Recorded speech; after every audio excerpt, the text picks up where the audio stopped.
Welcome, traveler. Before you close your eyes, listen for a moment. The air is thick with smoke and damp soil, the scent of bread baking somewhere in the dark. You are standing in the heart of the Roman Empire, but there is no marble here, no senators, no legions in shining armor. Only fields, only mud, only the quiet breath of people who wake before the sun and sleep after the stars. The night fades slow and gray. A rooster calls far away. Then another answers. The hills catch the first thin line of dawn, pale light spilling over terraced land, over crooked olive trees, over roofs made of straw that leak when the rains come. You hear the soft clatter of wooden wheels, a donkey snorting, the dry rasp of a hoe dragging through dust. Life begins again, as it has every day for centuries. You walk through a village that smells of smoke and manure, of sweat and fermenting wine.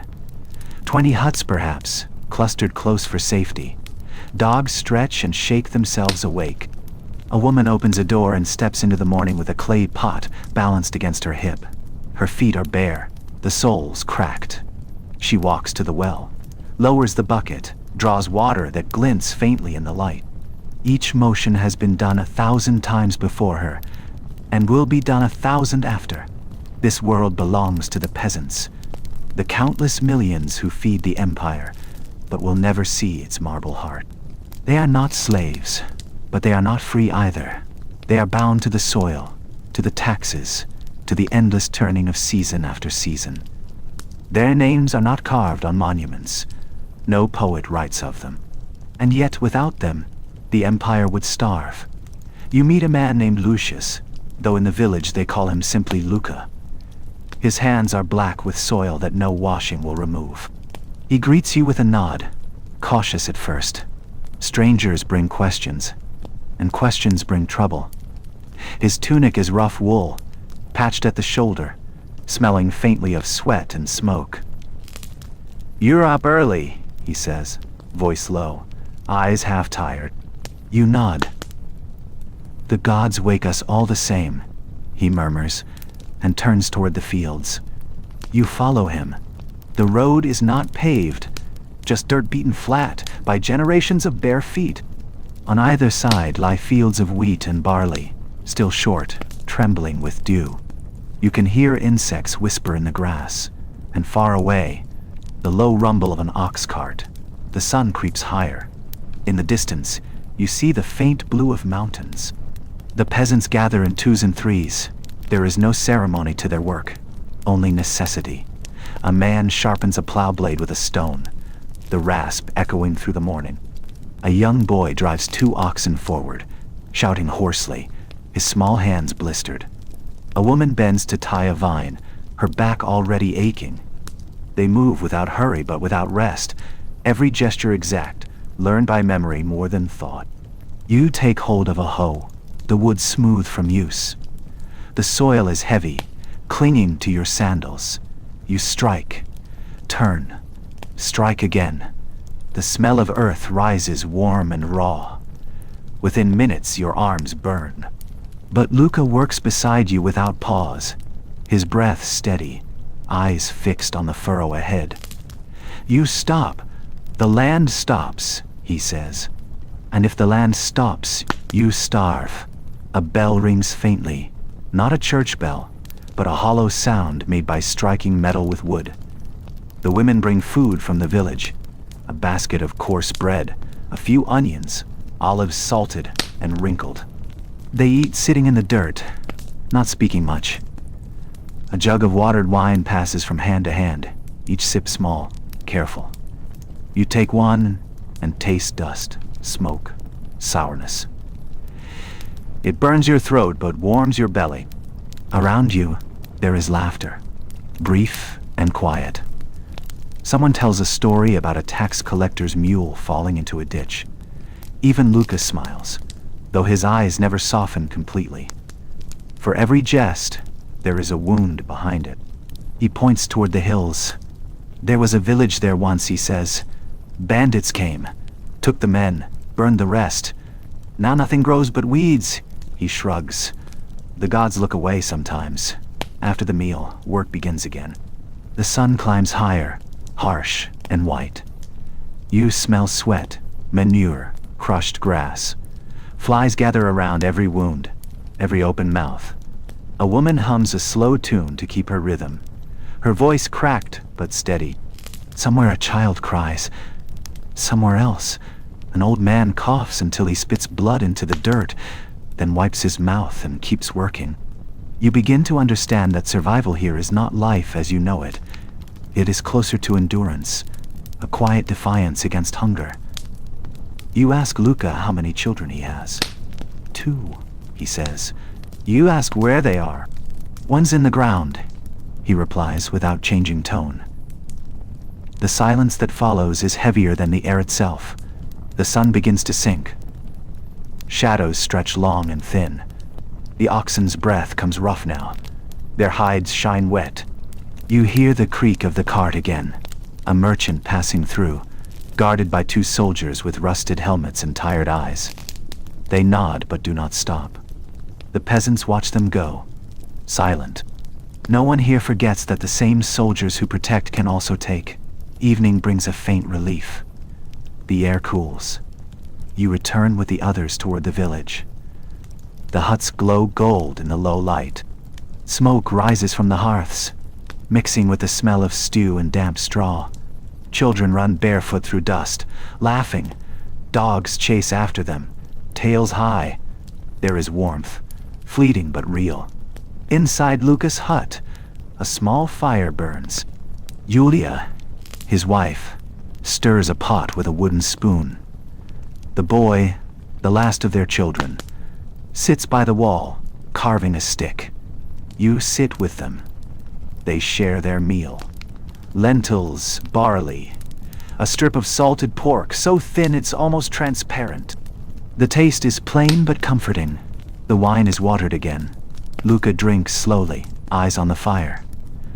After a while, he speaks. The taxes will rise again next month. The governor says Rome needs more for the wars. You ask which wars. He shrugs. It doesn't matter. There is always one. He leans back, hands rough against his knees. My father said once that men used to own their own land. Not much, but enough. Now we rent it. If the harvest is poor, we pay with our bodies. If we cannot pay, our children do. He glances toward the boy, who pretends not to hear. The hut grows quiet. You hear wind outside, whispering through the cracks. Rain begins, slow drops tapping against the roof. The boy moves closer to the fire. Julia murmurs a prayer to the household spirits, dropping a few grains into the flames. They hiss and vanish. Her eyes close for a moment, lips moving soundlessly. When she opens them again, you see both weariness and faith still alive in them, fragile as a candle. You ask if the gods ever answer. She smiles faintly. Not in words. Sometimes in weather. Sometimes in mercy. She adds a log to the fire. We ask for small things. A mild winter, a child's laughter, a night without sickness. The gods have no reason to care about more. Outside, the rain grows heavier. The roof leaks in one corner. Luca sets a bowl beneath it. The sound of dripping fills the silence. The smell of wet straw mixes with smoke. You watch the fire sway and crackle. There is no conversation now. Only breathing. Slow, steady, tired. Each of them drifts towards sleep as the storm deepens. If you close your eyes, you can almost feel it. The cold air seeping through the walls. The thin blanket barely enough. The ache in the spine from days of bending. You can taste the dust on your tongue, the metallic tang of old sweat. This is life here. Hunger that never quite ends. Hope that never quite dies. Somewhere in the distance, thunder rolls. The boy murmurs in his sleep. Julia strokes his hair, humming softly. Luca sits with eyes half closed, staring into the coals. His lips move, not in prayer this time, but in counting. You realize he's tallying grain, debts, labor owed. Each whisper is a number that decides whether they live through winter. When at last he lies down, the storm eases. Rain becomes drizzle. The fire fades to embers. You hear the slow breathing of the family, the dog shifting outside, the distant sigh of wind through the olive trees. And for a moment, just a moment, there is peace. But beneath it all, you feel something else too. The weight of centuries pressing down, the quiet horror of a life spent entirely at the mercy of sky and soil and masters unseen.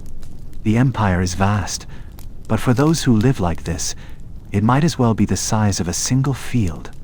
They are born in the mud. They work in it. They die in it.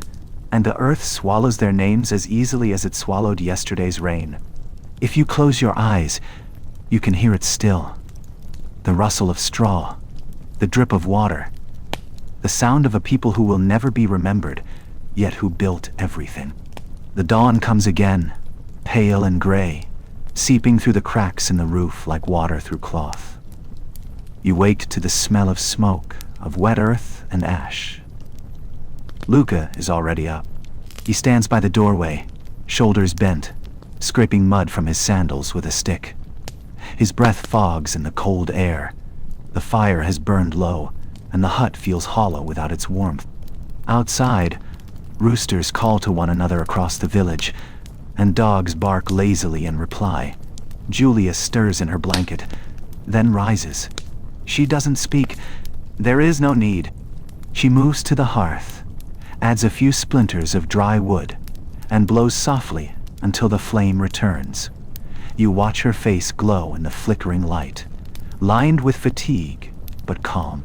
She pours water into a clay pot, sprinkles in barley, and sets it to boil. The smell is faint, but comforting. A small promise of strength for the day. The boy wakes next, rubbing his eyes, hair wild. He sits near the fire and waits silently, hands tucked under his knees for warmth. When the porridge is ready, they each take a bowl. It is thin today. The grain stretched farther than it should be. No one complains. Luca eats quickly, wiping his mouth with the back of his hand. Then he stands, takes his hoe, and says quietly, "The rain's gone. The weeds will come fast. You step outside with him. The sky is low, the clouds heavy and unmoving. Mud clings to your feet. You walk past other huts, where men and women are also emerging, thin shapes against the mist. The smell of manure hangs thick in the air. A woman coughs behind you, a deep, wet sound that does not stop. Another man passes with a limp, his leg wrapped in cloth. No one asks, no one comments. Pain is as common here as the morning dew. The fields stretch ahead, dark brown, glistening. The plow furrows have filled with water. In one corner, a dead crow lies half buried in the mud. Flies already gather on its eyes. The oxen snort, restless. Their ribs show clearly under their hides. Luca pats one on the neck.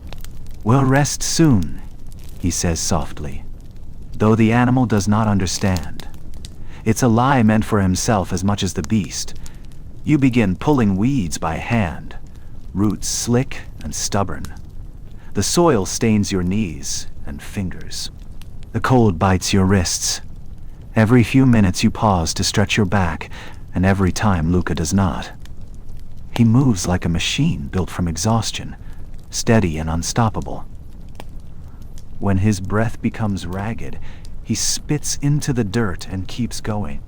A soldier's discipline, you think, but he has never held a sword, only a plow. Around midday, the sky clears. The sun pushes through, hard and white. It feels good at first, then cruel. The sweat stings your eyes, mixing with dust. You remove your cloak and tie it around your waist. A horse passes on the distant road. A messenger, perhaps, or a nobleman's servant.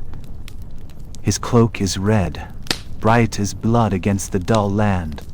Everyone stops working for a moment to watch him vanish into the hills. The silence that follows is sharp, like hunger.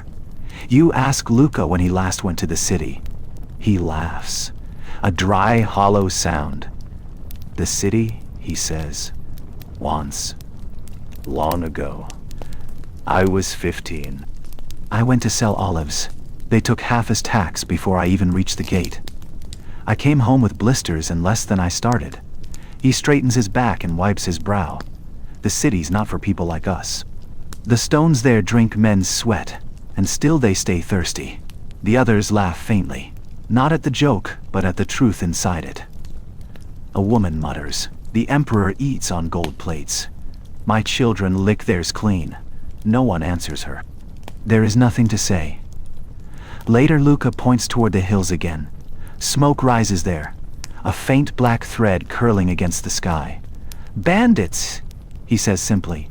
No panic, no surprise. They come when they're hungry. We hide what we can. He gestures to a small shrine of stones by the path, marked with a sprig of dried herbs.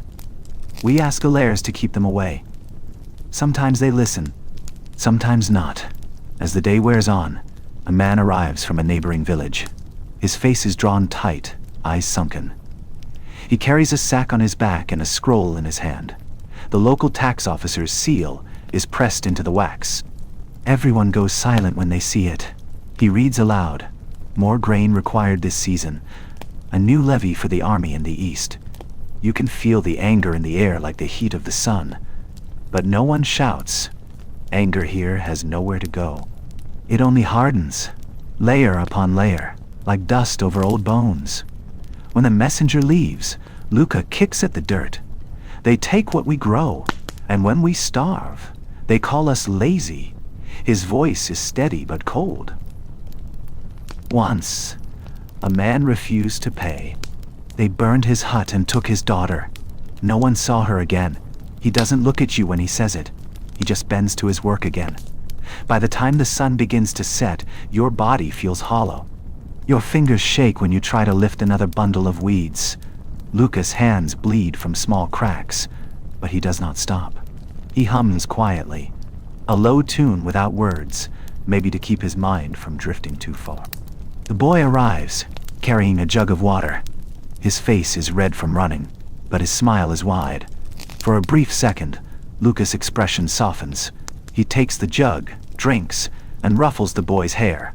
Small mercies, you think. This is how people survive here. Not through strength, but through the moments that still feel human. You all walk back together. The horizon burns gold and purple. Crows circle above the trees, heading home to roost. A woman carries a basket of sticks on her head, her shadow long and wavering. She moves slowly, each step measured, as if walking through water. A dog trots beside her, ribs showing. In the village, the air smells of cooking again. Smoke rises from every roof. The sounds of life. Children laughing, water sloshing in buckets, someone singing a harvest tune, blend together into something almost beautiful. You feel the day's pain fade slightly, replaced by the simple relief of being alive.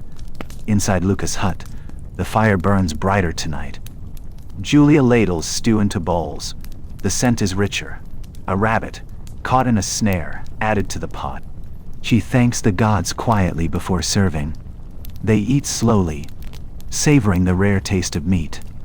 The boy asks if the gods eat like this. His father smiles. They eat better, he says. Then why don't they share? The boy asks. Silence falls again, until Julia says softly, because they are gods. They forgot what hunger feels like. Later, as the meal ends, Luca pulls a stool close to the fire. He tells you that winter is coming early this year. The signs are in the trees, the thinness of the leaves, the way the wind smells. We'll dry what we can, he says. If the roads close, we'll be on our own. You realize that on our own means danger, hunger, sickness, death. Every winter claims someone. It's spoken of like weather, inevitable. The boy lies on the floor, half asleep.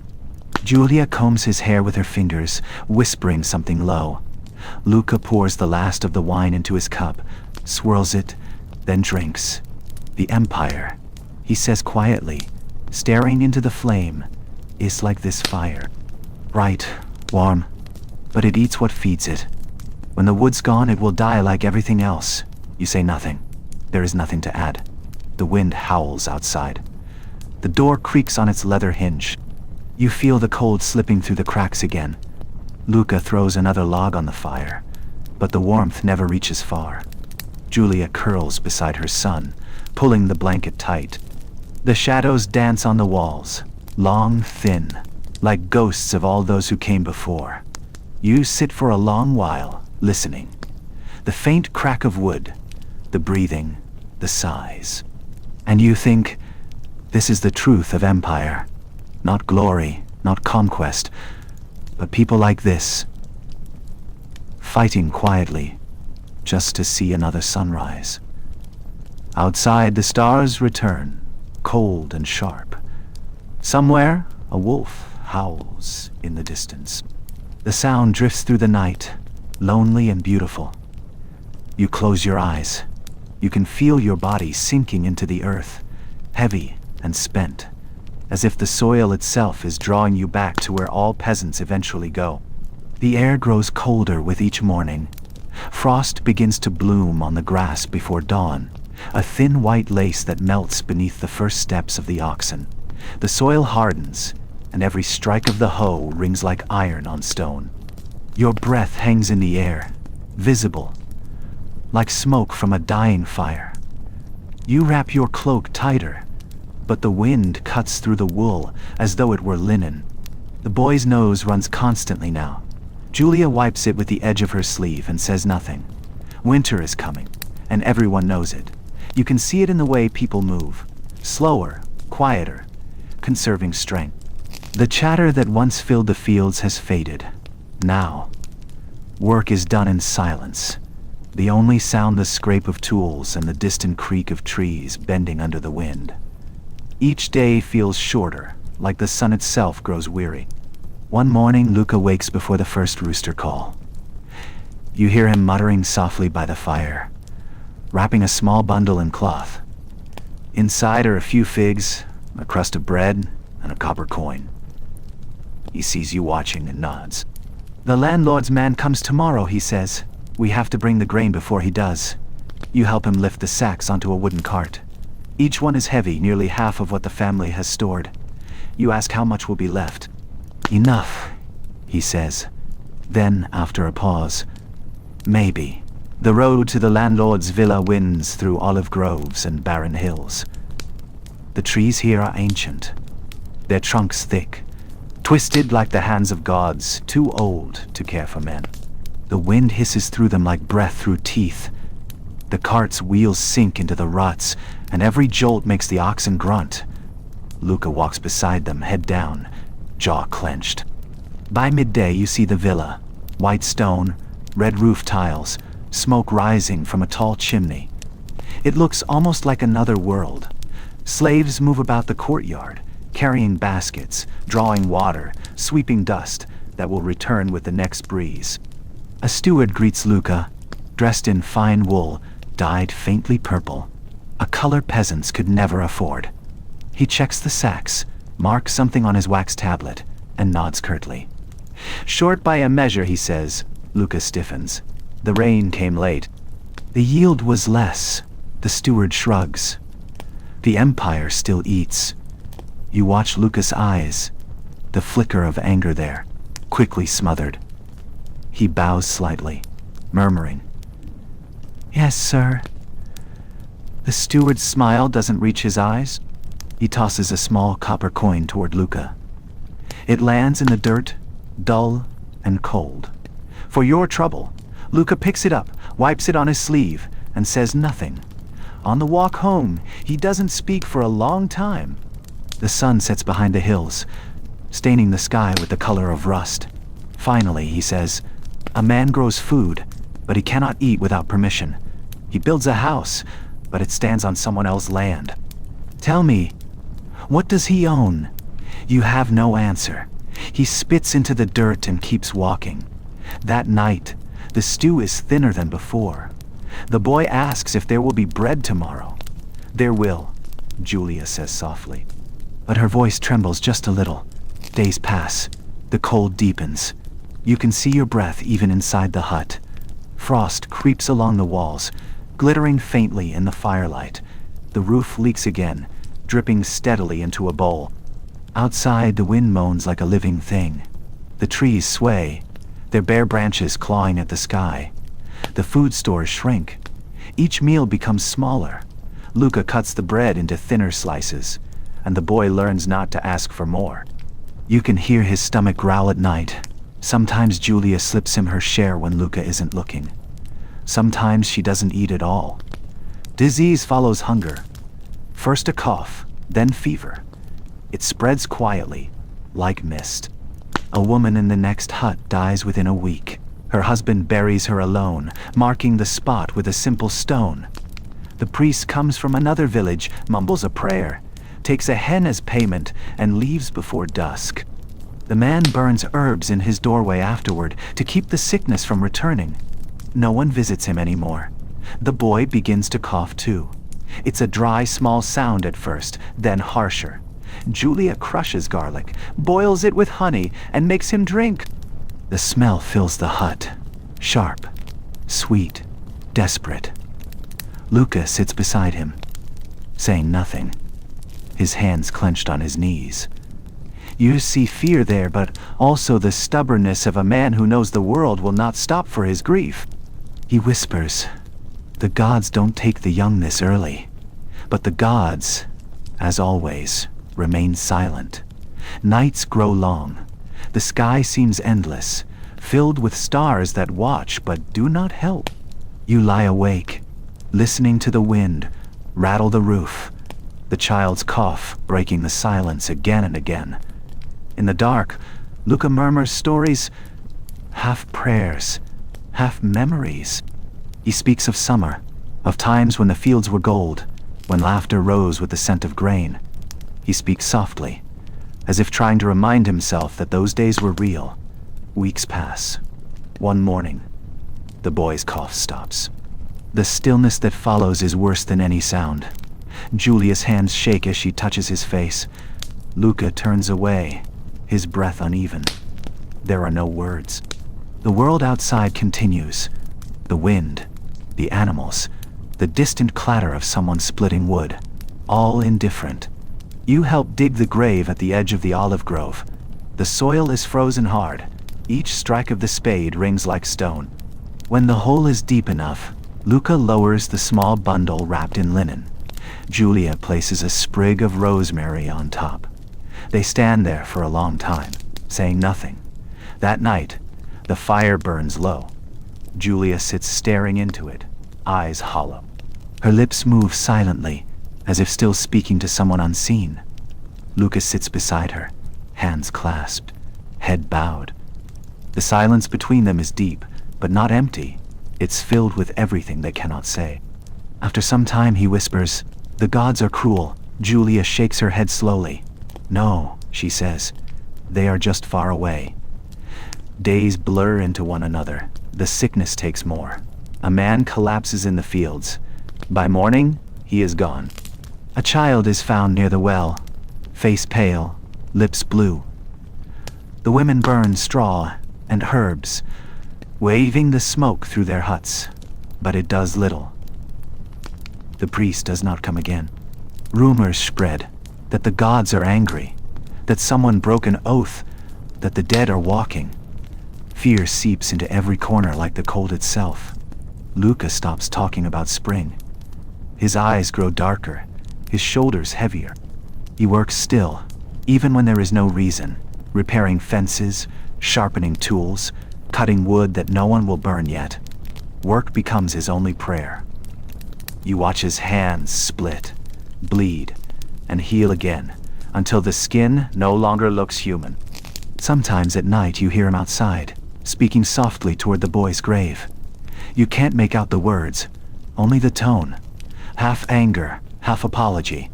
Each time he returns, he looks older. The winter holds on longer than anyone remembers. The streams freeze. Bread becomes memory. The fields sleep beneath a crust of frost.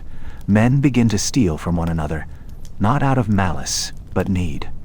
One morning, a woman's goat goes missing. By evening, the thief is found and beaten. The next day, his hut burns. Smoke curls through the still air, black against the white sky. No one tries to stop it. Everyone just watches. And still, somehow, they endure. They find bits of hope like crumbs in the dirt.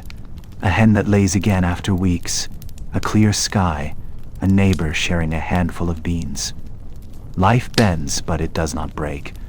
One night, after many silent ones, Julia speaks again. When spring comes, she says, we'll plant twice as much. The boy would want that. Luca nods slowly. He doesn't look at her, but his lips press tight, holding back something that might be grief, or faith, or both.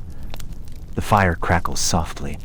Outside, a faint wind stirs, warmer now, carrying the smell of wet soil instead of ice. You listen, and for the first time in months, there is a whisper of change. A drop of water falls from the roof, not from rain, but from melting frost. The world is waking again, but what it wakes to will never be the same. Spring returns quietly, as if afraid to be noticed.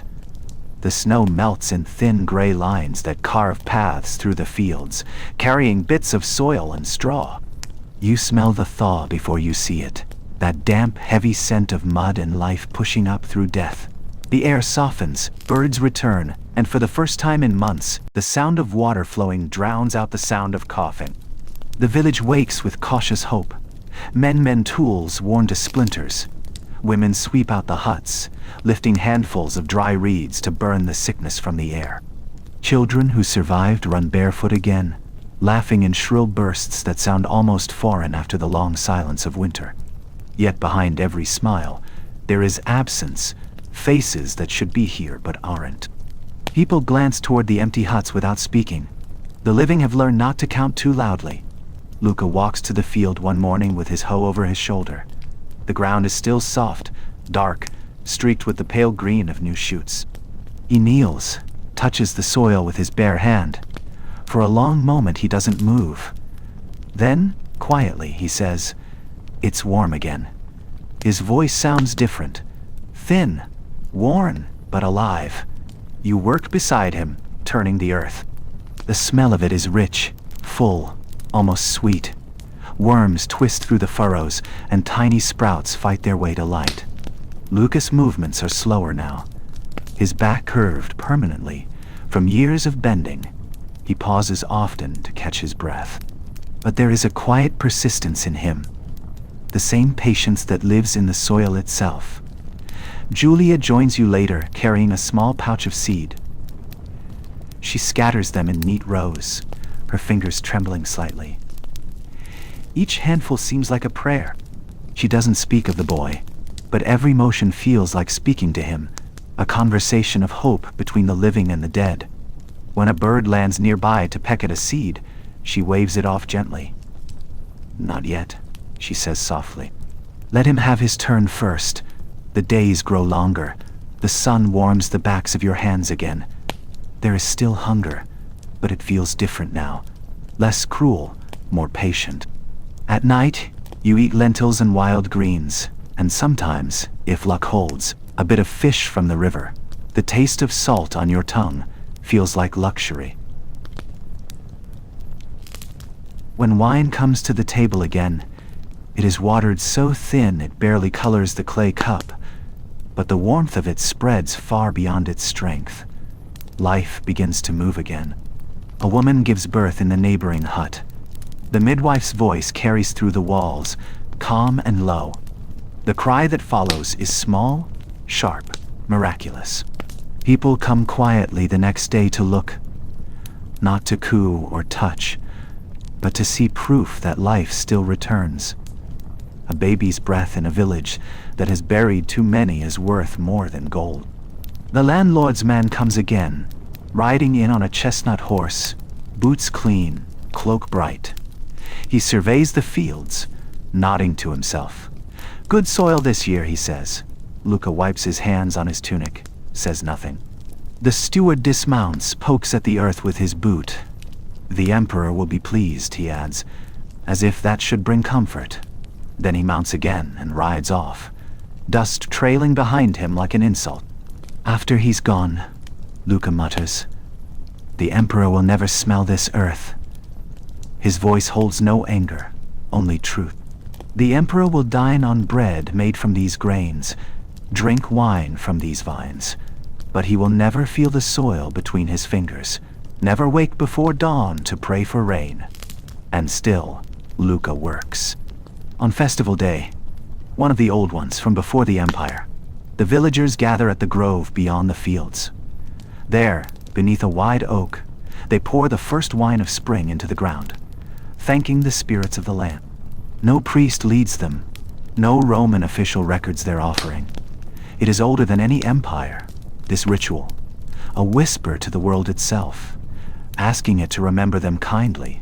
They sing, slowly at first, then louder, the sound rough but heartfelt. You can hear the hope in it, but also the fear, the knowledge that good harvests can vanish as easily as laughter. As the night deepens, the wine loosens tongues. Someone brings out a drum. Another claps in rhythm. A fire is lit. Men dance awkwardly, laughing at their own stiffness.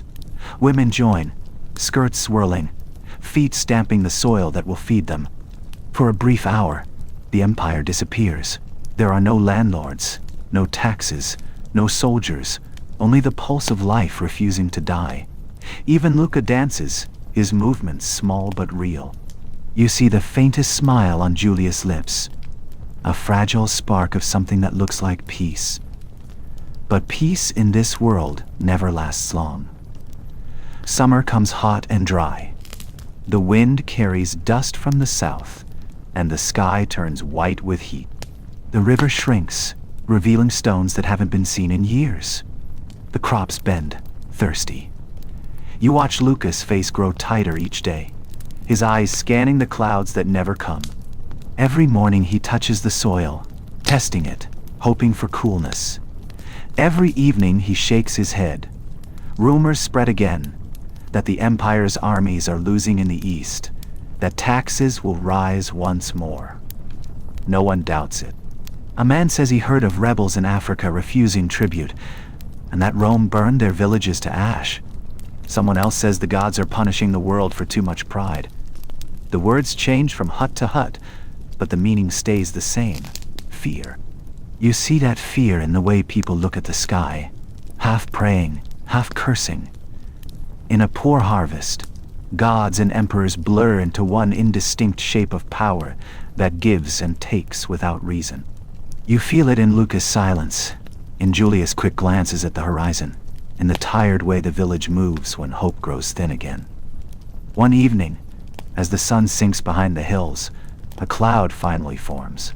Dark, wide, slow-moving. You can smell rain in the air before the first drop falls. When it comes all at once, a heavy curtain crashing down.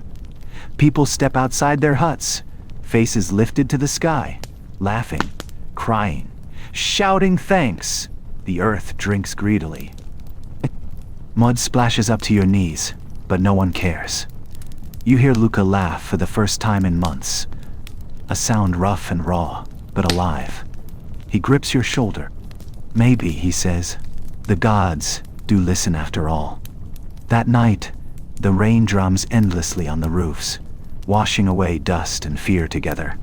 You lie awake, listening to it. The world smells of wet leaves, smoke, and renewal. Somewhere, the river swells, whispering through the dark. For the first time in a long while, the sound feels like mercy. The rain lasted 3 days, and when it stopped, the land breathed again.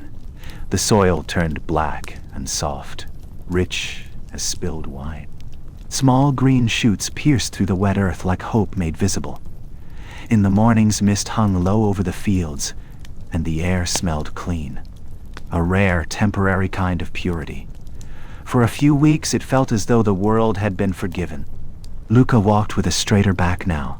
He whistled sometimes, quietly, almost shyly, as he worked. His hands were still cracked, his tunic still patched, but there was a faint light in his eyes that hadn't been there since the boys' laughter had filled the hut. "The gods gave us another chance," he said once, looking toward the hills. "We'll make it count." Julia smiled, thin and tired, but the corners of her mouth held warmth again. The days grew long, and the fields glowed gold under the heavy sun. Harvest season approached, the time when everything the year had promised either comes true or dies unfulfilled. The village prepared like an army. Sickles were sharpened, baskets patched, ropes knotted. The talk at night turned to weather, yield, and superstition. Never to death, never to grief. Those belong to winter. You work alongside Luca in the tall wheat. The stalks sway, whispering as they bend beneath the blades. The sound of harvest is its own kind of music, the rhythmic swish of metal through grain, the rustle of stalks, the grunts of labor, the distant calls of women gathering bundles into carts. The sun burns the back of your neck. Sweat runs into your eyes and stings. Your hands blister again, just as they did in spring. It feels like the land demands a small blood offering from everyone who takes from it. There is joy too, though. When the last cart is full, and the field lies bare and golden in the evening light, someone begins to sing. Others join in.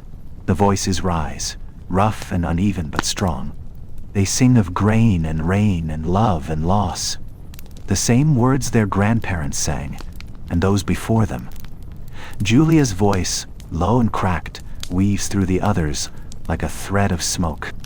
The song drifts over the valley until it's impossible to tell if it's human or wind. After the harvest, the village holds its feast. Tables of rough planks are laid outside, candles stuck into jars, food spread across every surface. Barley bread, boiled beans, pickled vegetables, dried fish, and wine, real wine, red and sharp, poured from a clay jug that has been hidden all year for this night. The air buzzes with warmth and smoke and laughter. For once, no one counts, no one saves. They eat as if the gods themselves are watching and smiling. Children dance around the fire, their faces glowing orange. Men slap one another on the shoulders, boasting of yields and luck. A few play dice in the dirt. Someone loses and laughs instead of cursing. For one night, life forgets its cruelty. Luca drinks slowly, watching the flames. "They say Rome is marble," he says. "I think I prefer clay."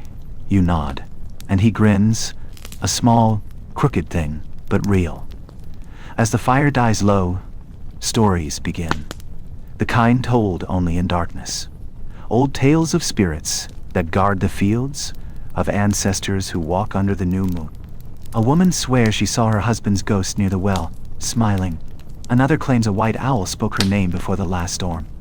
No one laughs. Faith here is not about belief, but about remembering that the unseen walks beside them always. When the candles burn out and the last song fades, silence returns. The sky is deep and black, scattered with stars. You hear the slow breathing of those who have fallen asleep beside the fire. A few embers glow faintly, pulsing like the heart of the world. The smell of smoke clings to your hair, to your skin, to everything. The next day, work begins again. Always again. Grain must be threshed, stored, measured. The tax collectors will come soon, with their ledgers and guards. Luca stacks sacks in the corner of the hut, counting under his breath. You can see the tension return to his shoulders, the light fading from his eyes. When the steward finally arrives, the same one with the clean boots and purple-dyed cloak, Luca's jaw tightens. The steward inspects the grain, tastes a kernel, nods. "A good yield," he says. "The Empire will feast this year." He signs his tablet, gestures for his men to load the cart. When they finish, nearly a third of the grain is gone. Luca watches in silence. The steward hands him a token, a stamped piece of lead showing payment received. "Keep this safe," he says, as though it were something valuable. Then they ride away, wheels grinding into the dust. That night, Luca doesn't eat. He sits outside, staring at the horizon. The air smells of cut grain and dry wind. After a long while, he says quietly, "They say we are part of Rome. But Rome takes and takes, and I have never seen it give anything back." His voice breaks slightly on the last words. Julia sits beside him, her hand finding his.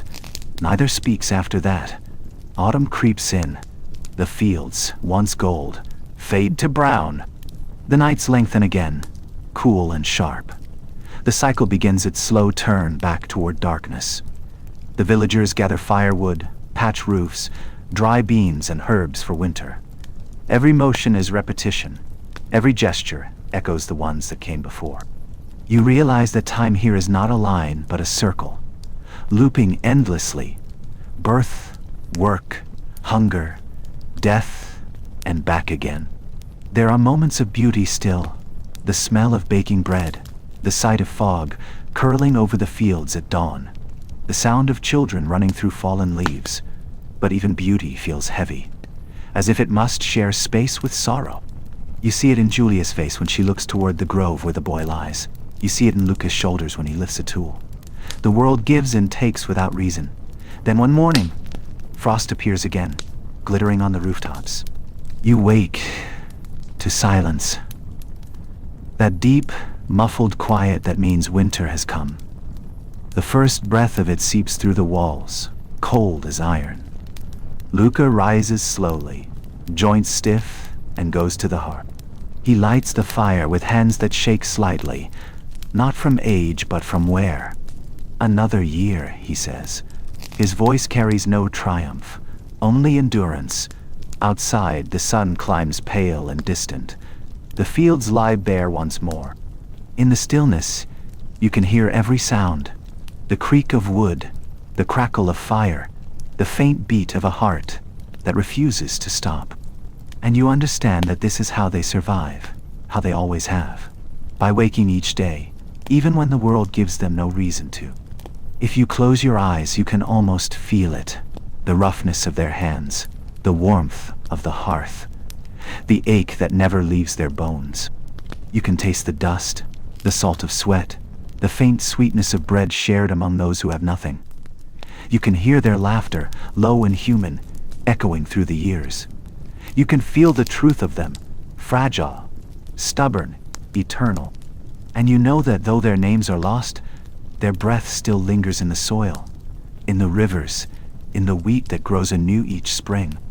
They live on, unseen but present, in every loaf of bread, every drop of wine, every whisper of wind that passes through the ruins of what was once Rome. The years pass quietly, almost without notice.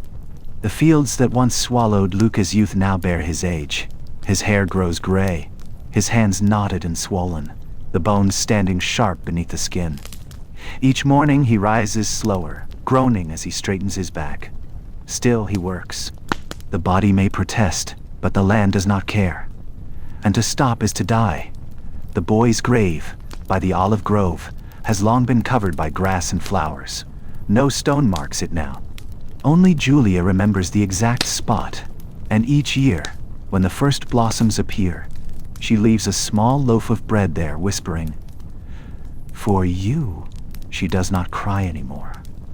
Grief has become something quieter, folded into her like another breath. The village itself changes little. A few new huts rise, a few fall. Children are born, grow, marry, replace the faces of those who vanish. The empire beyond these hills shifts and trembles.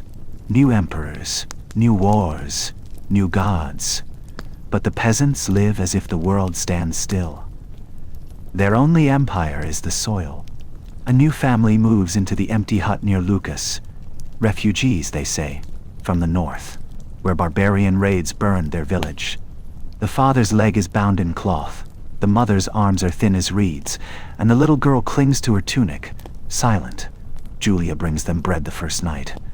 The next morning, the man is already in the fields, limping but working.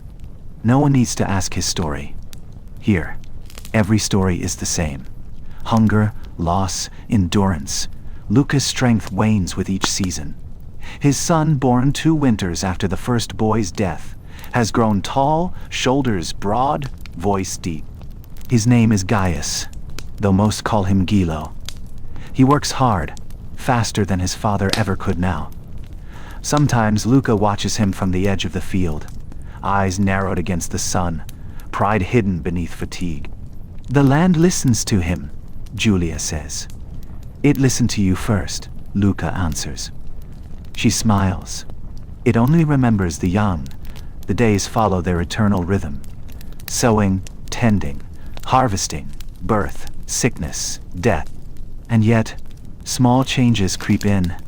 An iron plowshare replacing wood, a new prayer from a passing priest who speaks of one God instead of many. Some villagers cross themselves as he leaves. Others spit in the dust and whisper that the old gods will be angered. No one knows what is true anymore, but all agree that work remains the same. Grain still needs cutting, hunger still comes. Faith, like weather, changes, toil does not. One summer soldiers pass through, a ragged column of men in worn armor, carrying standards that hang limp in the heat. They stop for water, resting their spears against the well. Their captain, a young man with hollow eyes, trades coins for bread. He eats slowly, staring at the sky. "The Empire bleeds," he says quietly. "We fight ghosts now. Men who vanish into forests and fire." Luca nods. "And we feed them," he replies. The captain looks at him, then at the field stretching beyond. "You do more for Rome than we ever will." And with that, he rides on. After they leave, the village feels smaller somehow, the weight of the empire pressing heavier. Rumors drift in with travelers. Plague in the east, rebellion in Africa, floods along the Tiber, but none of it changes the day's labor. No emperor can stop the weeds from growing. No god can fill an empty stomach. And so they keep their heads low and their hands busy. The years blur. Luca's steps grow shorter. His breath wheezes when he bends. He still wakes before dawn, though now he walks the fields more than he works them. Gilo does the plowing. Julia bakes the bread. The rhythm of their lives becomes quieter, like a song sung too many times. Still, there is peace in it. The peace of knowing one's place in the turning of the world. One evening, as the sun bleeds over the horizon, Luca sits outside his hut, watching the light fade. The air smells of cut grass and smoke. The sky glows orange, then deepens to red, then to the color of wine. He turns to you and says softly, "Do you hear it? You listen?" At first there is only the wind, the faint hum of insects, the soft rustle of leaves. Then you realize what he means, the sound beneath it all, low and steady, like a heartbeat. "The land," he says, "it never stops. Not for kings, not for gods. When I'm gone, it will keep breathing." The next morning, Luca does not rise. His face is peaceful, his hands folded on his chest. The fire has burned down to ash. Julia sits beside him, eyes dry. She murmurs, "He worked until the world let him rest. The village gathers. There are no priests now. None come this far anymore. They dig a grave near the olive grove, beside the boy." The air is warm, the soil fragrant. Gilo lowers his father into the earth, his jaw tight. When the first clod of soil hits the shroud, it makes a dull, final sound. Birds sing above them, unaware. That night, the village is silent. The wind moves softly through the fields, bending the stalks like a sigh. Julia sits by the fire, staring into the embers. Gilo sits across from her, hands resting on his knees. After a long while he says, "The plow broke this morning. I'll mend it tomorrow." She nods, voice low. He would like that. The next day, the sun rises, and work begins again. The fields don't wait. They never have. Time passes. Seasons fold over one another. The hut ages, the walls lean, the thatch thins. Gilo marries the daughter of the refugee family, a quiet woman with kind eyes. They have children, small faces that carry traces of those who came before. The empire beyond these hills begins to crumble. Soldiers stop coming. Taxes stop being collected. Rumors say Rome itself has been sacked. Some weep for the empire. Others simply shrug. What does it matter when the soil still demands the same from them? One winter night, a stranger arrives, a traveler wrapped in furs, carrying a staff carved with strange symbols. He speaks of new kingdoms rising, of lands beyond the mountains where the old order is gone. He asks for bread and a place by the fire. Gilo gives him both. The man looks around the hut, at the simple tools, the clay bowls, the sleeping children. So little has changed, he says. Gilo smiles faintly. That's how we survive. And he's right. When empires fall, when cities burn, when kings are forgotten, the peasants remain. Their names never enter scrolls, but their hands build every world that replaces the last. Their blood feeds the fields. Their sweat keeps the fire burning through centuries. They are the quiet immortals of history, unseen but unending. As years fade into years, the village shifts again. Wood rots, new huts rise, stones are moved. Graves sink. No one remembers who Luca was, or Julia, or the boy who died one winter long ago. But their lives still echo in the shape of the land, in the curve of the path, in the field where the soil is darker, in the stories told by firelight about old times when the gods still listened. And if you walk through those ruins today, you can still feel it. The scent of ash and grain, the whisper of wind through olive trees, the warmth of a hearth that burned 2,000 years ago. It lingers in the earth like a heartbeat, soft and steady. It belongs to them, to Luca, to Julia, to every forgotten soul who tilled and prayed and endured. If you close your eyes, you can almost hear their voices. Quiet, human, eternal. Carried on the wind, telling you that life, no matter how cruel, always finds a way to continue. And the night grows quiet, leaving only the soft echoes through time. Centuries drift by like dust carried on the wind. The empire that once stretched from ocean to desert becomes memory, then myth. Roads crack, villas crumble, marble turns to rubble and is carried away by rivers and rain. Yet beneath it all, the same earth remains, rich, dark, heavy with all it has swallowed. The bones of farmers, soldiers, mothers, and children mix into one endless layer of history. Life grows from their remains as it always has. In time, new people come. They do not know the names of those who came before, but they find the same fields, the same river, the same olive trees twisted by age. They build huts again where huts once stood. Their language is different, their gods new, but their work is the same. They sow, they reap, they pray, they bleed. They bury their dead in the same soil that once drank the tears of Luca and Julia. If you walk here now, you might not see it. The traces are faint, a curve in the land where a wall once stood, shards of pottery turned up by a plow, the blackened outline of an ancient hearth. But if you stand still long enough and listen, you can almost hear the rhythm again. The rustle of wheat, the whisper of wind through reeds, the slow, steady beat of hands working the land. It is the same sound that filled the air 2,000 years ago. Time changes everything and nothing. The peasants of Rome become the peasants of kingdoms, then the peasants of empires yet to come.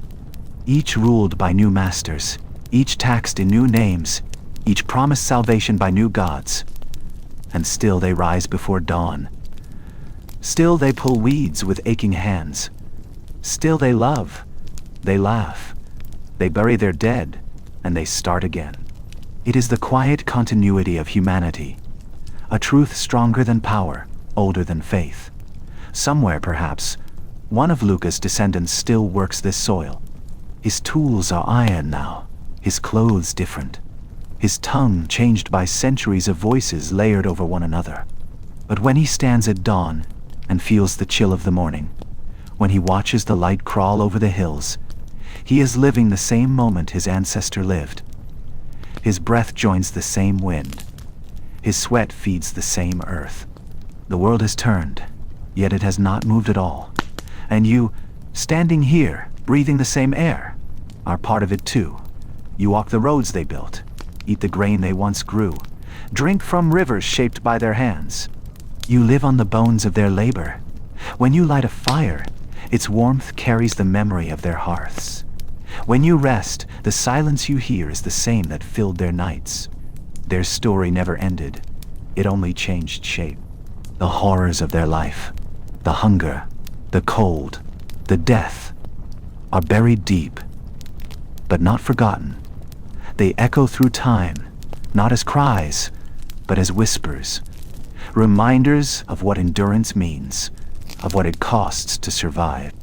Every comfort we have now is bought by their suffering, every piece of peace forged from their struggle. And if you close your eyes long enough, you might feel them watching still, not with bitterness, but with understanding. They would not envy you. They would only nod, knowing that every age has its burdens, every soul its hunger. The olive grove still stands. Its roots twist deep into the bones of the forgotten. In spring, the blossoms fall like pale snow, soft and fleeting. In summer, the fruit ripens black and heavy, the same as it did when Julia crushed it with her hands to make oil for the lamp. The land remembers even when people do not. It remembers every footprint, every drop of sweat, every whispered prayer to gods whose names are long lost. At dusk, the wind changes. It carries the smell of smoke, of bread, of distant rain. Somewhere a bell rings, not Roman, not ancient, but still speaking the same language of time. You realize the world is not built on kings or empires or marble, but on the quiet persistence of those who never had the power to leave their mark in stone. Their legacy is not written, but grown, in the grass, in the trees, in the breath of those who live now. And if you sit here long enough, beside what was once their home, you may feel a warmth that has crossed millennia, faint, steady, eternal. The warmth of a hearth, of human hands, of life that refuses to die. Their ghosts do not haunt. They endure. They speak softly through the rustling of wheat, through the hum of bees, through the sigh of the earth itself. If you close your eyes, you can almost hear Luca's voice again, calm and low. The land never stops, and he is right. It never did. It breathes through you now. The winter after Luca's passing was mild, as if the land itself wished to rest. Snow came only once, a brief veil that melted by the next morning. The river, swollen from autumn rain, murmured through the valley, like a tired voice that never stopped. Gilo worked the fields as his father had, though the ground seemed different beneath his hands. It felt heavier now, as though it remembered. He rose each morning before the first light and stood in the doorway of the hut, watching the smoke curl from the few surviving chimneys. Sometimes he thought he could still see his father's shape moving between the trees, bent but steady. When the wind came from the south, it carried the faint smell of olive wood, the scent Luca had loved most. Life continued in its quiet, unrelenting way. The empire far away seemed a rumor. The real world was soil, hunger, and the slow turning of seasons. But change came even here. Men traveling from the south spoke of sickness spreading through the ports, a fever that left bodies gray and breathless. Some said it came from the sea, carried by rats on grain ships. Others said it was a punishment for pride. Whatever it was, it crept inland like fog, unseen but always moving. The first to fall ill in the village was a woman who sold oil. She shivered for days, then burned with heat, her skin mottled with strange dark spots. No healer came, none dared. Her husband lit herbs in the doorway, praying to every god he knew, and when she died, he burned her body outside the village walls. For days after, the smoke smelled of sickness. People walked farther from one another. Gilo spoke little, but he touched nothing without first washing in the cold stream. His mother muttered that the gods were angry again. He did not argue. Soon others sickened. First the old, then the young. The new priest, a thin man from the coast, came once to pray and never returned. Rumors said he had died on the road home. Some families locked their doors and would not open them, even for bread. At night the village lay silent except for the coughing, a steady, uneven sound that rose and fell like the wind. Fires burned constantly, filling the air with bitter smoke. The smell of death became ordinary. Still the fields needed tending. The sickness did not stop the weeds, nor the hunger. Gilo worked alone most days, his mother watching from the doorway, too weak to help. The soil turned beneath his hands, as if unaware of the bodies buried within it. Sometimes he thought he could feel the pulse of the dead through the earth, all those who had lived, suffered, and returned to it. He wondered how long the land could hold them all. Spring came late that year. The fever eased, leaving emptiness in its wake. Half the huts stood abandoned. Vines crept over their roofs. Children's toys lay in the mud. Forgotten, yet the first shoots of wheat pushed up through the black soil again, small and defiant. Gilo knelt beside them, touching one gently with his finger.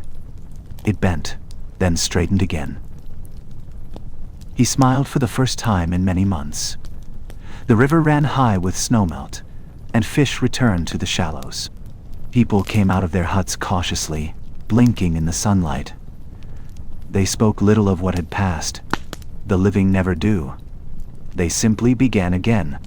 A wedding took place before the harvest, 2 young survivors joining their hands before the village altar, their faces thin but bright.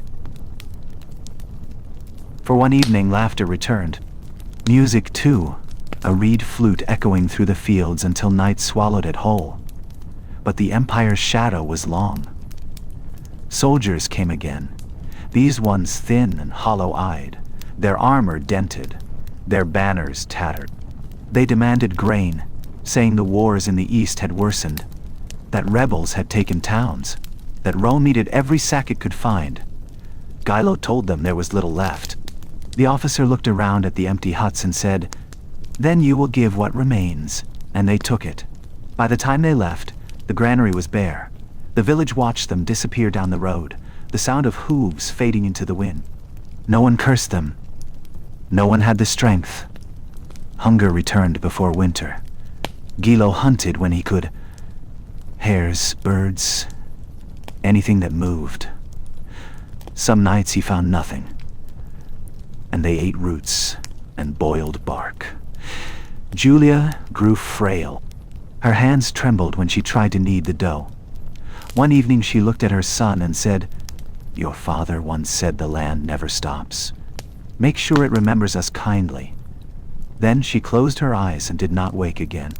He buried her beside Luca and the boy, 3 mounds beneath the same olive tree. When he stood up, his knees shook, but he did not cry. There were no tears left. After her death, the seasons blurred. Gilo worked, slept, worked again. The years folded over one another until time itself felt thin. His hair grew white, his beard long. His wife grew older, too, her face lined by sun and wind. Their children worked beside them, as they once had beside Luca. And when strangers came, new settlers, traders, wanderers, Gilo told them only, "We've been here always." It was not pride, only truth. The old gods faded completely now. Priests spoke of one God, crucified and risen. They built a small cross by the road, carving it from olive wood. The villagers prayed there sometimes, but their words were the same as before: for rain, for bread, for mercy. Faith changed its shape, but not its purpose. It was still the same fragile bridge stretched between hope and hunger. One spring morning, as the first light touched the fields, Gilo stood at the door of his hut and listened. He heard birdsong, the splash of the river, the soft murmur of his grandchildren waking. The same sounds his father once heard, the same smells: smoke, wet grass, the faint sweetness of yeast. He closed his eyes and smiled. The land was breathing, and through it, so was he.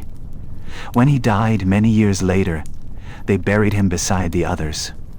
The olive tree above the graves was taller now, its branches heavy with fruit.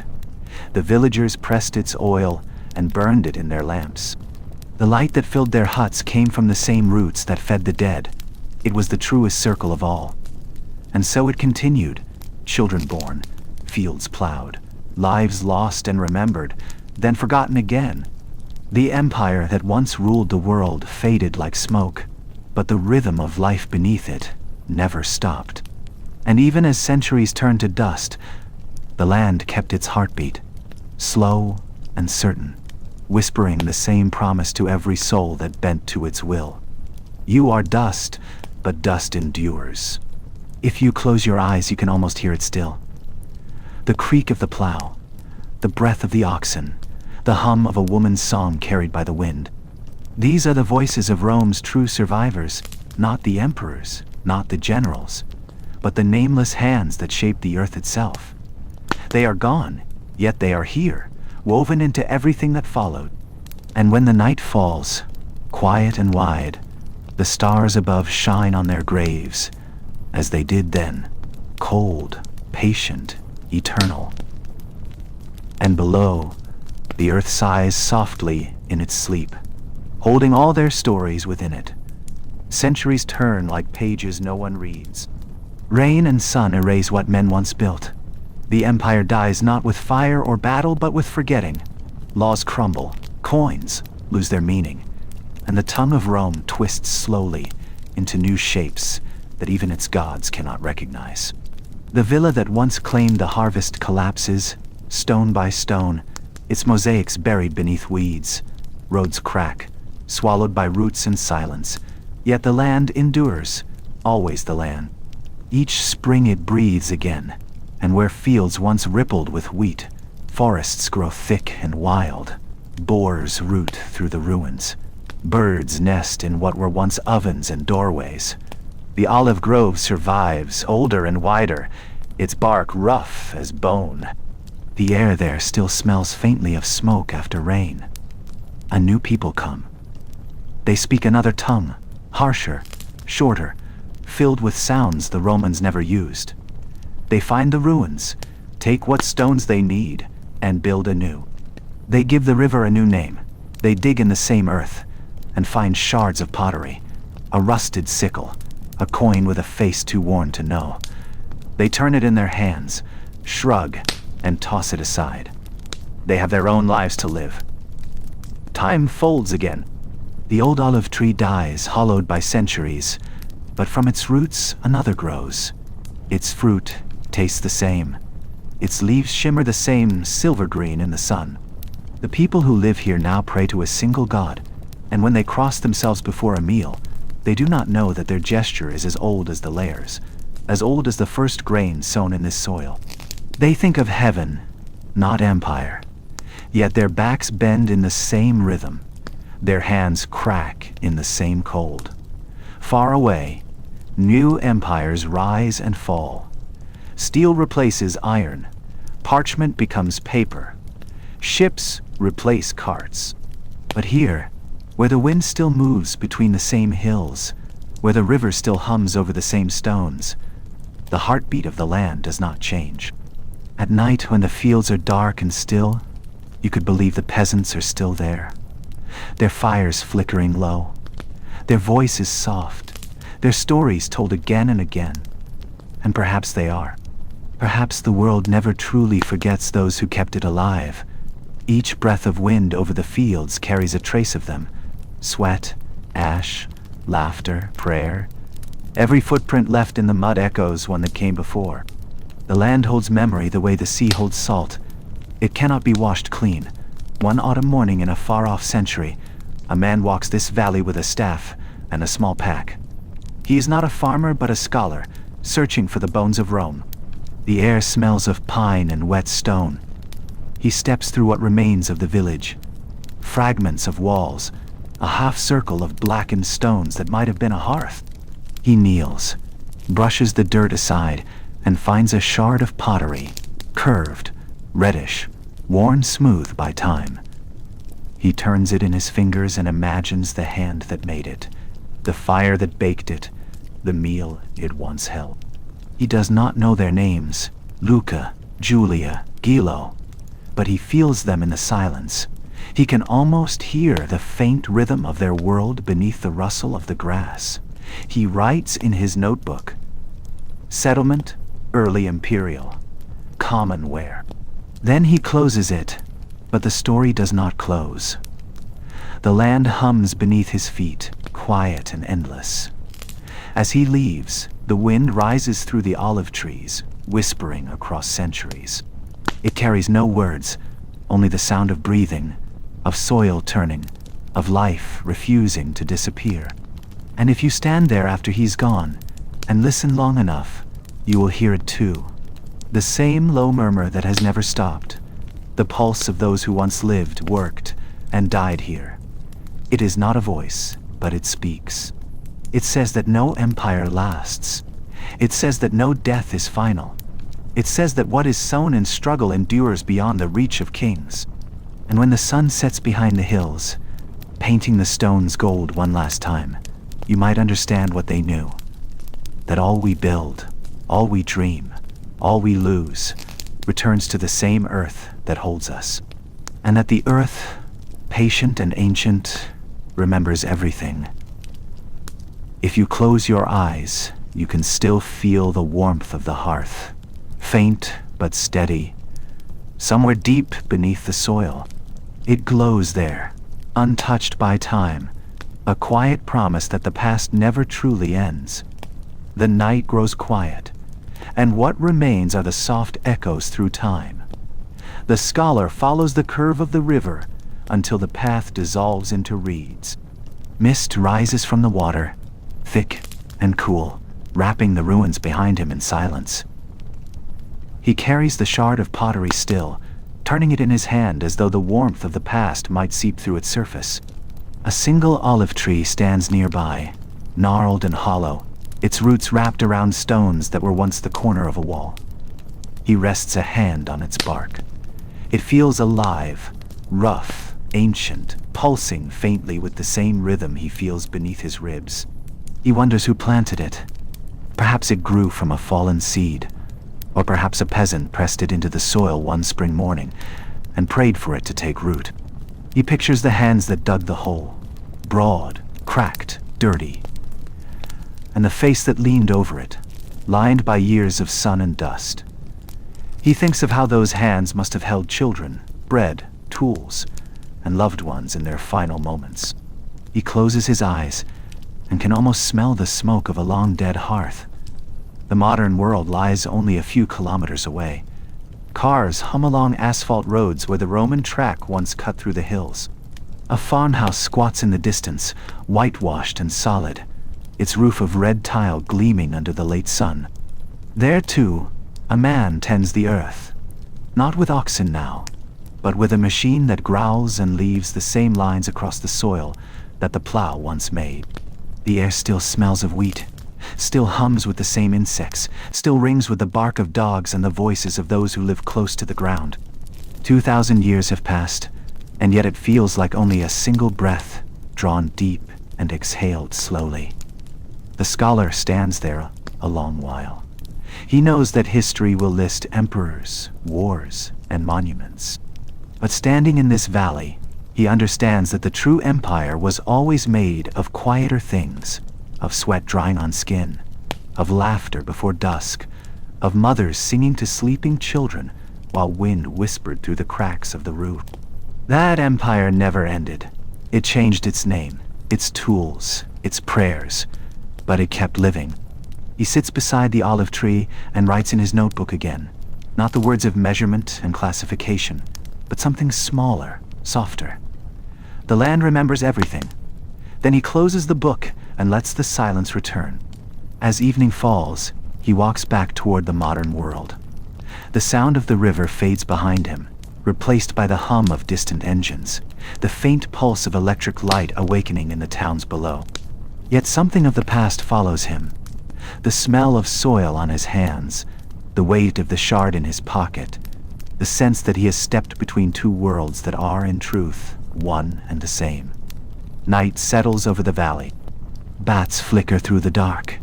Somewhere far away, a bell rings for vespers. Its tone drifts across the fields, slow and mournful, echoing against the hills. The same sound might have rung here 1,000 years ago, calling the faithful to prayer in a crumbling basilica built from the stones of the old Roman villa. The same sound might ring 1,000 years from now, when even this valley has changed again. The olive leaves shimmer in the half-light. Silver on black, the stars return. Patient as always. They watched when Luca first bent to the soil, when Julia whispered prayers over her son, when Gilo buried his dead beneath these trees. They watch still. They will watch when the scholar's notes are forgotten, when the language he wrote them in is gone. And below, the land will continue to breathe, warm and slow, filled with the quiet lives of all who have lived upon it. If you listen closely, you might hear them, not ghosts, not memories, but the living hum of everything that ever was. It moves through the soil, through the roots of trees, through the hands of every farmer who still wakes before dawn. It is not sorrow, though it carries sorrow within it. It is not joy, though joy hides in its depths. It is simply life, enduring. The scholar reaches the edge of the modern road and stops. He looks back one last time. The valley lies dark now, only the outline of the olive grove visible against the dim sky. He thinks he sees a faint light there, perhaps a firefly, perhaps a star low on the horizon, or perhaps the glow of a hearth that has never truly gone out. He cannot tell. He smiles. And as he turns toward the town, the night wind carries one last whisper through the trees. Not a voice, not a word, but a feeling, old and steady and human. It moves like breath through the centuries, warm against the cold air, reminding him, reminding you that the world has never stopped speaking. The earth turns, the wind sighs, and the echoes through time go on. He walks until the town gathers him in. Warm windows, damp cobbles, the copper smell of rain in the gutters. He finds a small room above a bakery. The air is heavy with yeast and sweet crust. The baker's wife gives him a key and a bowl of soup and asks no questions. He sleeps with the shard of pottery on the table beside him, a reddish moon catching streetlight. In the morning, he phones a colleague, then another. He says he found nothing certain, only the shape of a life pressed into the land like a thumbprint in soft clay. He speaks of charcoal flecks and a scatter of bones, of a roofline guessed from stones the color of old teeth, of grooves where cart wheels once wore the earth thin. On the call there is silence, the respectful kind. It might be village, someone offers. It might be an erasure, he answers, and he smiles at the word, because the world is full of erasures that still somehow leave warmth behind. He goes to the library. He orders maps, the kind that show contour lines like ribs under skin. He overlays them with old surveys, then with satellite prints that shimmer slightly when he moves. The valley appears, layer upon layer, centuries stacked like blankets. Where the olive grove stands, the lines tighten, a small hill that remembers an older wind. He traces the road that is no longer a road, the path that becomes a stream, the bend where the sun would strike first in winter and last in summer. It feels less like work and more like listening. At a cafe, he opens his notebook and writes not for journals but for himself. He writes about hands. He writes about bread. He writes about a woman who turned 3 times before stepping through her doorway each morning, because the habit comforted her. He does not know her name, but he feels he has met her anyway. He writes about a boy who loved a clay flute, and a man who counted debts by firelight, not to despair, but to remember that numbers can be prayed over. He writes about a grave that became a tree, and a tree that became oil and light. Late in the day, he walks to a school where he has promised to speak. The classroom smells of paper and pencil shavings. Children sit with elbows on desks. Faces tip toward him like flowers to sun. He tells them he did not find treasure. He tells them he found a hearth. He says that history is not a pageant of kings, but a long, low song sung by people who had no time to sing. He speaks softly, and the room grows very still. A child raises a hand and asks, "Did they love each other?" He answers without thinking, "Yes. That is why we are here to ask." In the evening he returns to the valley with 2 elders from the town. They carry lanterns that pool light on the path and turn insects into bright commas. The elders remember stories their parents were told by grandparents whose accents no one uses now. They speak of a winter when a whole family vanished, and of a spring when bread was shared among strangers who became kin. As they walk, they pause to listen. A night bird calls. Water runs over stones worn by many names. In the lantern glow, the elders' hands look like roots pulled from soil, dark, strong, ready to hold. They stop at the olive tree. Wind travels through its leaves, with a sound like rain made of silk. The scholar opens his notebook again, then closes it. No diagram can carry this air, this coolness on the face, this weight of time that feels not heavy but held. He asks the elders what they think of the Romans. They shrug gently. They were people, one says. They ate. They made promises they could not keep. They left and others came. The scholar nods. He feels the truth of it settle in him. That most of history's noise is only the wind shaking leaves. What remains is bread, water, work, and the way a hand rests on another hand. He stays until the lanterns dim. The elders tell him to come for supper. They feed him bean stew and olives, bread torn with the same practiced twist used here for generations. The table rocks on an uneven stone. Someone laughs and shims it with a folded leaflet from last year's harvest fair. Wine is poured from a glass bottle the color of green shadow. It tastes of grass and low sun. They speak of weather first, always weather, and then of births and fences, of a roof that needs mending, of a fox that learned the hour bread cools on windowsills. He listens more than he talks, and the listening fills him like food. Before he leaves, the eldest woman presses 2 olives into his palm. "Plant one where you live," she says. "If it takes, it will remember us." He promises he will. In his room that night, he places the pit on a napkin to dry. He sets the shard beside it. The 2 small things look like a sentence waiting for a verb. Days pass. He files his report, careful and plain. He includes no poetry, because bureaucracy cannot digest it. But in the marginal notes he writes a line for whoever reads closely. If excavated, expect domestic footprint, hearth, storage, infant burials beneath floor. He stares at those last words. He thinks of the custom, common in the countryside once, to keep the little dead close to the living. He closes his eyes and sees a mother kneel, a father lift a tile, hands trembling not with ritual, but with love that has nowhere else to go. At home he plants the olive pit in a clay pot. He places it on a windowsill that gathers morning sun. Months go by. Nothing happens. He waters too much, then too little.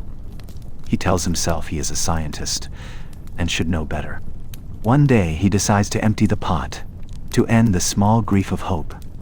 He turns the earth into his palm and finds a thread of white, a beginning no wider than a hair. He laughs, surprised by the sound. He tucks it back carefully, as if returning a bird to its nest. The sapling rises slow. 2 leaves unfold like coins angled to catch light. He measures nothing. He simply watches. When he touches the tender stem, it is warm. He thinks of hands 2,000 years gone doing the same, feeling the same.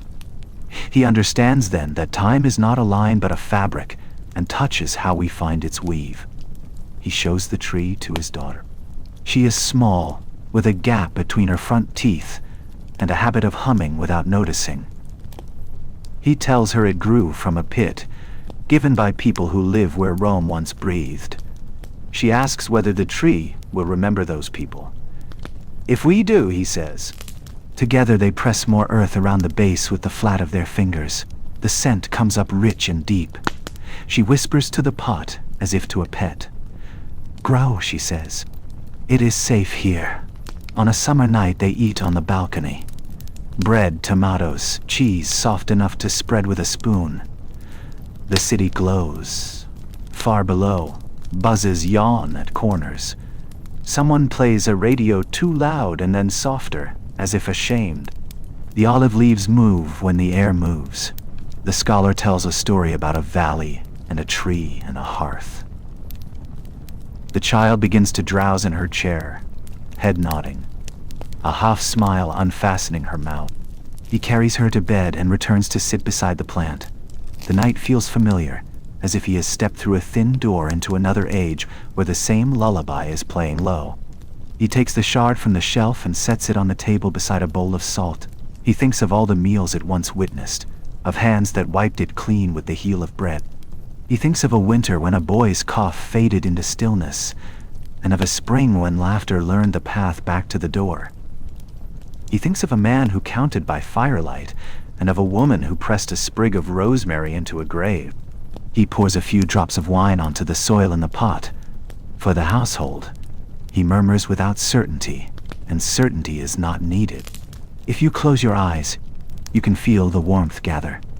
The same warmth that once rose from a floor of packed earth, from a fire banked low, from bodies sleeping close because the night was cold. The city beyond the balcony continues its electric murmuring, but beneath it you can hear the low old rhythm. Breath, wind, the hush of grain against grain in a full jar. It is not nostalgia. It is recognition. He understands then what he has been trying to learn since the first day he stepped into the ruined field.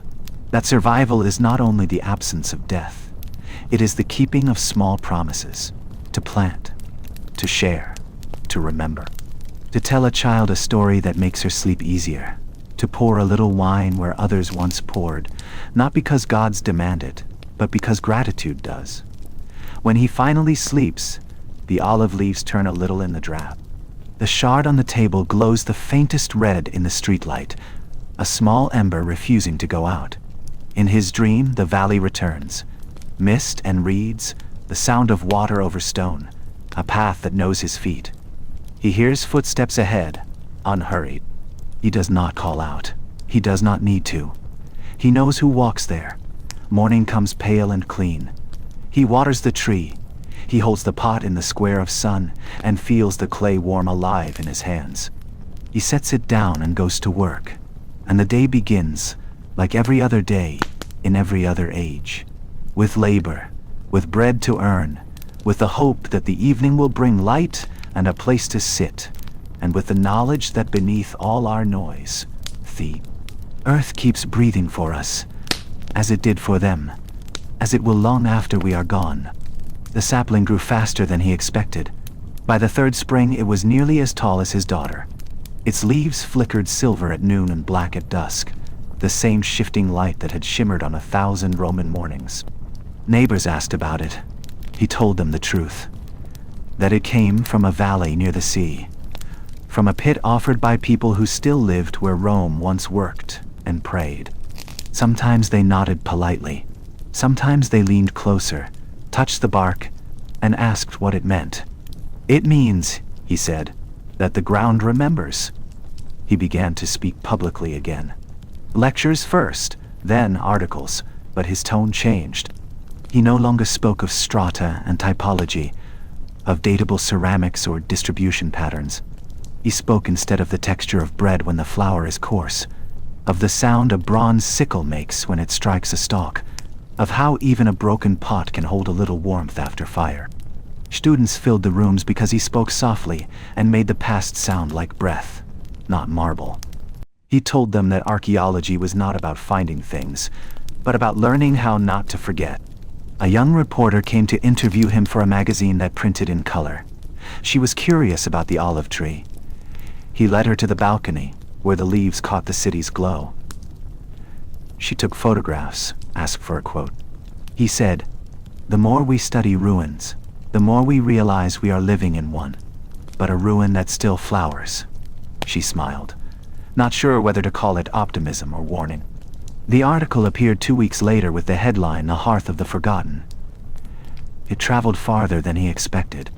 Emails arrived from teachers asking to use his story in lessons, from farmers who had turned up pottery while plowing, from a museum in Naples wondering whether he might curate a small exhibit. He went. The museum smelled of dust and varnish, the same fragrance every archive carries. He walked through rooms of marble torsos and glass cases filled with coins and lamps. He found his corner, a quiet space near the end, and placed there only 3 things: the shard, a photograph of the valley, and a bowl of soil taken from it. No captions in Latin, no grand plaques, only a single line: "They fed the empire." People lingered. They leaned close, as if the objects might speak if addressed softly enough. A child pointed at the bowl of earth and asked where the treasure was. The scholar, standing nearby, said, "You are looking at it." The parent smiled, a little embarrassed. But that night, the child drew the bowl in her notebook and colored it dark and shining. Months passed. A film crew came. Young people with cameras and cables and a hunger for stories that could fit inside a minute. They filmed him in the valley, walking through tall grass, kneeling to touch the soil.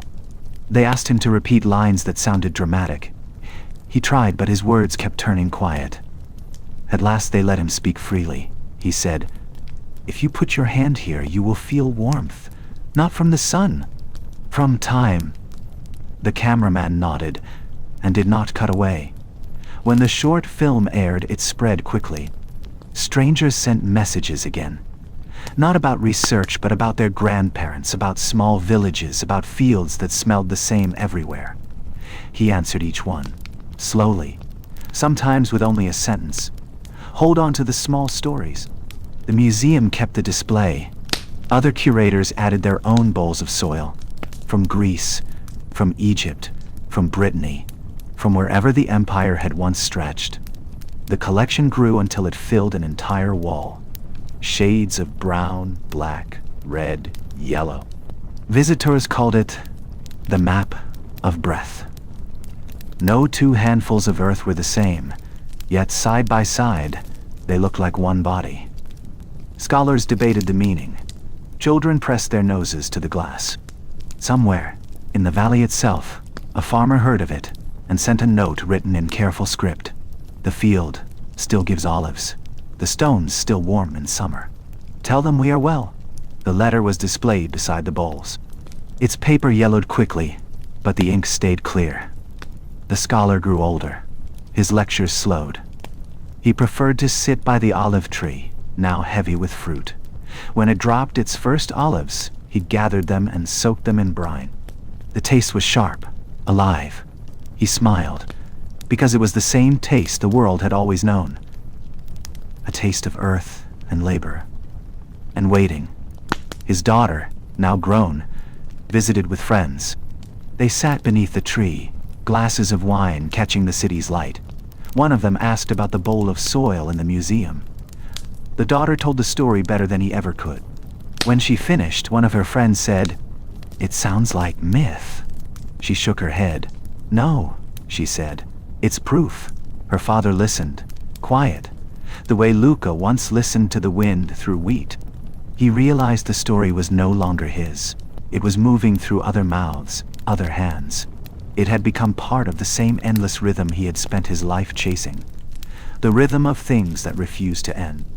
Later that night, when everyone had gone, he stood by the balcony.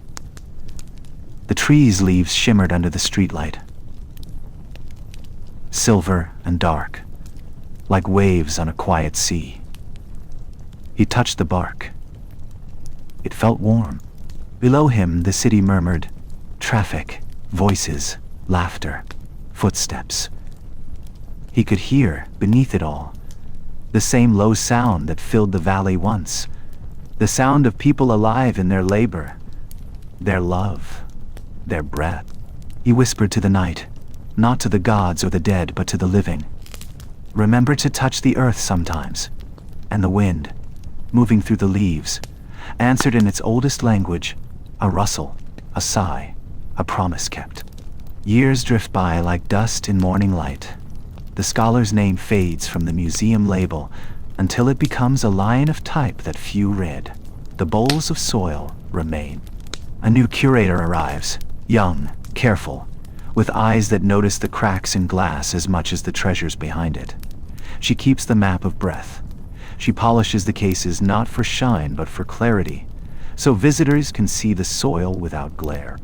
Each day, she watches people stop in front of it. Tourists carrying maps, students with earbuds, old women with shopping bags. They lean close, then step back, then lean close again. Some whisper to one another. Some simply stand, their faces quiet, as if something in the display matches a thought they have not said aloud. The curator begins to keep a notebook of what they leave behind. Fingerprints on the glass, the faint fog of breath that fades when the air shifts, a coin dropped accidentally and never claimed. One evening, when the museum is empty, she removes the label that says donated 2041, Olive Valley site. She replaces it with a new one that says only for those who worked. It feels truer. Outside the museum, the city changes again. Towers climb higher, cars move without sound. Screens glow in every window. Yet somewhere, in a courtyard near the old harbor, the scholar's olive tree still grows. Its roots have cracked the stone planter. Birds nest in its branches. People take pictures beneath it without knowing whose hands once pressed its seed into the soil. Every winter, the caretaker sweeps its fallen leaves into a corner and burns them. The smoke smells faintly sweet, faintly bitter, the scent of memory itself. He does not know why, but he always whispers Grazy before lighting the match. One year, a storm breaks the tree's largest branch. The wood is dark and dense, smooth at the core. A carpenter from the museum takes a piece of it and carves a small frame for the map of breath display. When the curator sees it, she runs her hand along the grain. It feels alive, warm even in the cold air. She thinks she hears something inside, a low hum, the same rhythm that has filled this story since the first plow touched soil. The museum grows larger. People come from far away. Children run ahead of their parents, laughing, until they reach the wall of bowls and fall silent. Teachers tell them that each handful of earth came from a place where people once lived and worked. The children write letters on paper that smells faintly of clay. Thank you for planting. Thank you for digging. Thank you for staying alive long enough for us to be born. The letters are pinned to a board beside the display. They flutter when the air conditioner hums, a gentle breeze that sounds, if you listen closely, like the wind moving through olive leaves. Decades pass. The curator retires. The museum renovates. The bowls of soil are packed into crates and stored in a basement, waiting for space in the new building. But someone forgets to move the olive wood frame. It remains on the floor, leaning against a wall. Dust gathers on it. Mice nest nearby. Years later, when the new director tours the basement, she finds it and lifts it carefully. The wood still smells faintly of smoke and rain. She reads the old label, for those who worked. She decides to keep it in her office. One evening she runs her fingers over the grain. A small sliver breaks loose, and she presses it into her palm. It feels like a heartbeat. She closes her eyes and sees though she doesn't know why, a valley of long grass and silver trees, a man bending over the earth, a woman lighting a fire in a hut. The vision fades when the phone rings, but the warmth stays. She tells the story later at a conference, not as research but as reflection. She says that museums are not just about what survives, but about how we continue the labor of remembering. She ends her talk with a line she can't trace to any source. The land never stops. People write it down. It becomes a quotation, passed from slide to slide, stripped of its origin yet still carrying the same pulse. Outside, the world keeps turning. The climate changes, the rivers move, but in the old valley, the soil remains dark and soft. Archaeologists return with new tools that see through earth like light through glass. They find traces of hearths, seeds, fragments of clay flutes. They record everything with precision, yet none of their measurements capture the quiet breath of the place. When they finish, they stand for a long moment, silent. One of them kneels, presses a hand to the ground, and whispers, "Thank you." The wind answers. A slow exhale through threads, the same sound that has been speaking all along. And if you were there, you would feel it on your skin, warm as firelight, cold as history, carrying voices that never wanted monuments, only time. If you close your eyes, you can hear them still. The peasants of Rome, the curators, the travelers, the child who planted a tree. All the same voice, breathing through centuries, saying the same simple truth, that life continues. That work matters. That thing truly dies while someone listens. Centuries pass. The museum becomes another ruin. Its glass cracked, its labels faded to pale ghosts of letters. Floods come, then droughts. The city shifts inland when the sea swallows the old harbor. People leave. Vines return. The olive tree in the courtyard grows until its roots split the pavement and sink into the bones of the building beneath. The world grows quieter again. Technology hums somewhere far away. Distant cities behind walls of glass. But here, in what was once a neighborhood, there is only wind. Birds nest in the frames of broken windows. Rain pools in the hollows of marble steps worn smooth by vanished feet. One day, a team of archaeologists arrives. They come not with shovels, but with drones, scanners, and instruments that read the ground's memory in layers of color and heat. They are patient, reverent. They move through the overgrowth like priests of an old faith rediscovered. They call the site Oliva Romae, after the tree still standing there, older than any record they possess. The tree's trunk is wide enough now for a child to hide inside its hollow. Its bark bears marks, carvings in languages long lost, initials, numbers, a heart. The lead archaeologist runs her fingers over them, feeling the grooves like the pulse of a sleeping god. She whispers to her assistant, "Whoever planted this lived long before our machines." Her voice trembles slightly. It has been drinking from history. They begin to dig near the roots, careful as surgeons. They find pottery. Some Roman, some medieval, some modern, all mixed together as if time itself had turned to soil. They find a corroded brass tag stamped with the words for those who worked. They do not know its story, only that it was placed there with care. They mark its coordinates, photograph it, and place it gently in a padded box. Farther down, they find fragments of glass from display cases, tiny chips of painted tile, and astonishingly, a shard of reddish pottery with a smooth inner curve. The instruments dated to 2,000 years before the museum that once housed it. The lead archaeologist holds it in her hand, and though she wears gloves, she swears she feels warmth. Domestic wear, she says softly. Her assistant nods. Someone ate from it. They both fall silent for a while, listening to the wind move through the leaves of the olive tree. That night they camp beside the site. The air smells of salt and dust. Their small lamps cast a golden glow that could be mistaken for firelight from another age. The lead archaeologist writes in her log, "Every civilization believes it is the last to vanish. But the soil remembers without judgment. We are finding proof that remembrance is endless." In the morning, a student brings her a tablet with a scan overlay, a ghost map of what once was. A courtyard, rooms, walls. She stares at it, tracing the pattern with her fingertip. "This looks like a hearth," she murmurs. And she smiles. The same kind of small, quiet smile the scholar once gave the tree's first leaves centuries before. When the excavation ends, they take samples back to the university. The soil reveals traces of oil, carbon, and DNA, too fragmented to identify. Someone suggests cloning the olive.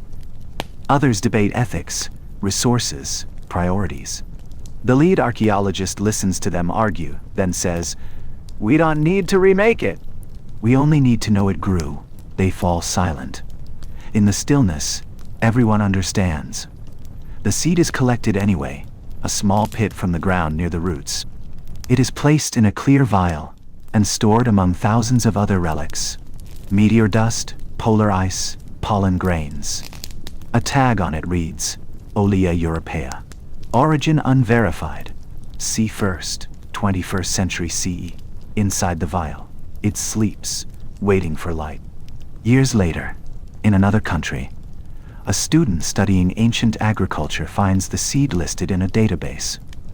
She requests it, plants it in sterilized soil beneath a dome of glass. Weeks pass. Then one morning she sees a crack in the soil, a pale thread pushing upward, trembling toward light. She gasps, calls her mentor. They both lean close. The mentor whispers, 2,000 years, and still it remembers. They name it Echo. It grows strong. Its leaves shimmer silver under artificial sun, and when the student touches them, they leave the faint smell of rain on her fingers. She does not know the word for what she feels. Reverence, perhaps, only that it is the same feeling that once guided every pair of hands that touched this line of life before her. When she presents her findings to her peers, she ends not with data, but with a story about a seed, about the soil that held it, about the forgotten people who once worked the land that fed empires. She speaks softly, the way one might recite a prayer. We are not the first to love the world. We are only the next. In the recording of her talk, you can hear the audience fall silent at those words. Someone coughs. Someone else sighs.